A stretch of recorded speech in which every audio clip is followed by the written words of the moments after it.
Let's talk about the Philippines. We're talking about a nation where mobile gaming has just completely exploded. It's gone from a casual hobby into this massive cultural force. We're talking pro careers, huge online communities, and maybe most importantly, a source of serious national pride. So you have to wonder, right? How did a simple game on a phone get this big? Well, if you really want to get a sense of the scale here, you got to follow the money. Just look at the prize pools. We're talking figures that can soar well over $300,000 in just a single tournament. This isn't just playing games anymore. It's a legitimate, high-stakes professional sport, where Filipino talent isn't just showing up to compete. They're dominating on the world stage. And that really is the central question we're diving into today. How in the world did a mobile game become such a powerful symbol of national pride, where a single victory in a digital arena feels like a win for the entire country? To get to the bottom of that, we first have to understand the games themselves. Okay, so our story really starts with the digital arenas themselves. Before we can even get to the star players and that feeling of national pride, we need to look at the pillars of play. These are the games that really built the foundation for this whole esports revolution. You know, the ecosystem is actually way more diverse than you might think. You've got everything from Roblox, which is really less about pure competition and more about building communities and just raw creativity, to the super intense tactical combat of Call of Duty Mobile. And then, of course, you have League of Legends Wild Rift, a game that demands some seriously high-level strategic thinking and one where Filipino teams have already made a huge mark internationally. And this contrast between game types really highlights the different kinds of skills we're talking about. The MOBA genre, which you see in games like Wild Rift, is all about strategy and teamwork. It's kind of like high-speed chess, really. But then you have the FPS genre in Call of Duty, and that's all about pure, fast-twitch reflexes and individual skill. This diversity is so important because it pulls in a huge range of talent and helps build this really rich, complex gaming culture. But look, while those other games are definitely pillars, there is one game that stands as the absolute heart and soul of Filipino esports. To really truly understand the scene, you have to understand the dynasty that's been built around Mobile Legends Bang Bang. Honestly, to call MLBB just a phenomenon might be an understatement. It's literally woven into the fabric of daily life there. It's played in internet cafes, it's battled out in local neighborhood tournaments, and it's celebrated on the world's biggest esports stages, where, you guessed it, Filipino teams are consistent powerhouses. A big part of its magic is how accessible it is. It turns casual players into diehard fans, and eventually into pros. And in this kingdom, you have royalty. This quote, it's talking about the legendary duo known as V33 Wise. See, their genius wasn't just about winning matches. No, they completely revolutionized the game's strategy. They created a whole new meta that forced literally every other team in the world to either adapt to their style or get left behind. Their influence actually reshaped the game itself.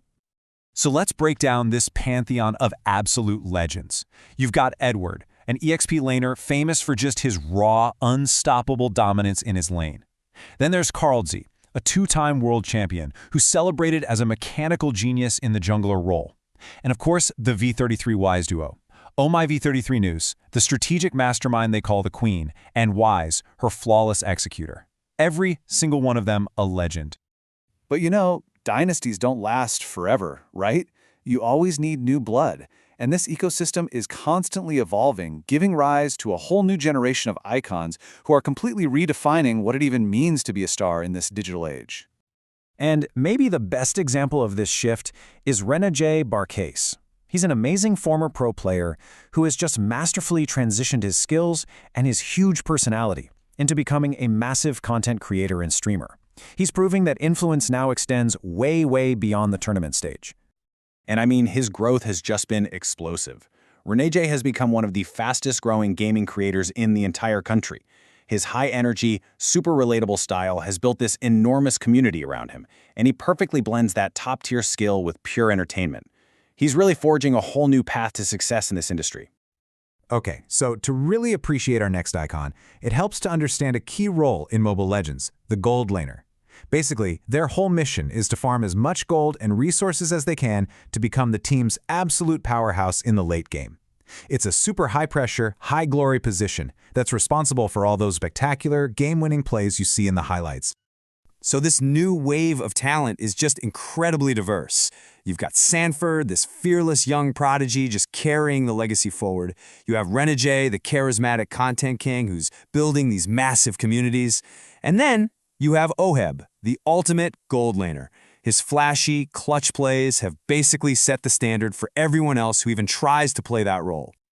All right, so we've looked at the games, we've met the players, both the legends and the new guard, but now let's zoom out a little bit to really understand the deep-seated reason why all of this matters so much, what's known as the Pinoy pride effect. At the very heart of all this pride is this concept of Pusong Pinoy, which translates to Filipino heart. It's all about resilience, passion, and a really unique brand of teamwork.